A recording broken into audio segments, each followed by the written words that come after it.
verse for today is from Matthew 20:28. Just as the Son of Man came not to be served, but to serve, and to give his life as a ransom for many. This is part of Jesus' teaching regarding positions of privilege, following the request of the mother of the two sons of Zebedee, asking Jesus to declare that her two sons will sit, one at the right and one at the left of Jesus in his kingdom. This episode follows immediately Jesus' announcement of his imminent passion, death, and resurrection, both in the Gospel of Matthew and Mark.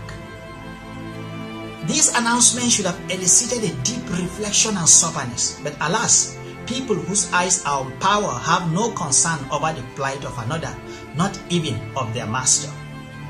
Jesus uses this opportunity to make it clear that he is aware of the notion of being great or first, associated with the ambition to rule and dominate others. But he considers this to be the logic of the Gentiles. It is something that happens among the Gentiles, but must not be so among believers.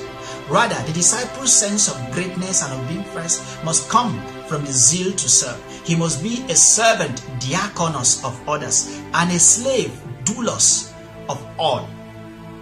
Being a servant of all implies that one doesn't get to have all serve him or her, but must be the one serving all.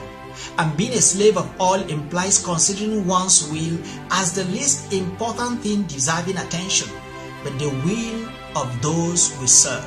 Therefore, one has to have the disposition to do the will of all, not to have all do the will of one. One doesn't get to have all to sacrifice for him or her. She or he sacrifices for all. This is the model Jesus prescribes, not only for leaders, but for all of us in our daily living, especially his disciples. We must learn to stop asking, what do others ought to do for me? We must rather learn to ask, what do I ought to do for others? Or as Jesus teaches elsewhere, in everything do to others as you would have them do to you. For this is the law and the prophets.